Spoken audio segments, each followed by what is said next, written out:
So we have some shocking news, which is that while Trump was president, Trump thugs launched a secret plan to spy on the FBI and other top officials, including some people working within the Trump administration.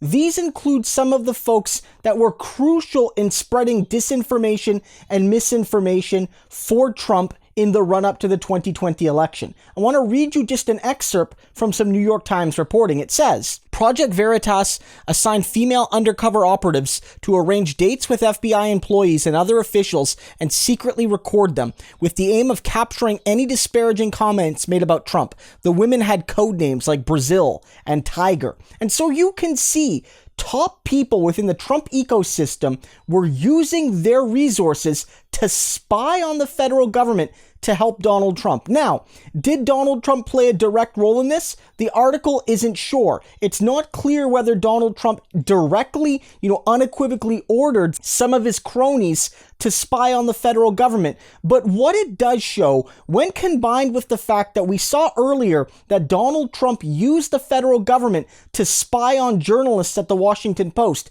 that Trump's White House, Trump's government, his Department of Justice were trying to get the phone and email records of the Washington Post, it shows that there's no respect for law and order from Trump and from the Trump ecosystem, that people in and around Trump, the most loyal Trump supporters, would do anything, including spying on their own government, committing treason basically, just to dig up dirt on anyone who even in their own personal life was the least bit critical of Trump. What they were trying to do was some sort of gotcha journalism. That's what Project Veritas does. They sent undercover journalists to try and find someone saying one negative thing about Trump, and they'll play that into this whole conspiracy that the FBI, that the federal government, the deep state, was against Donald Trump. And we know that it's ridiculous, that the people at the FBI, they weren't partisan in any particular way. If anything, law enforcement is generally more pro-Republican, more pro-conservative than they are pro-Democrat. Like, if we're being honest, if there's a bias,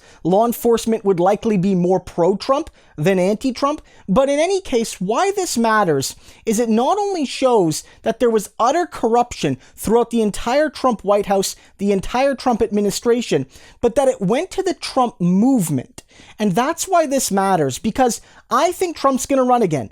And it's clear that Trump still controls the Republican Party. How if he wants someone like Liz Cheney gone, she's gone. Just like that. Like, no ifs, ands, or buts. They'll get rid of her. But even if we could somehow make Trump go away, even if Trump tomorrow decided 2024 is off the deck and I'm going to retire from politics, I'm going to enjoy the rest of my retirement, and I'm going to stop commenting on things, and he just went away.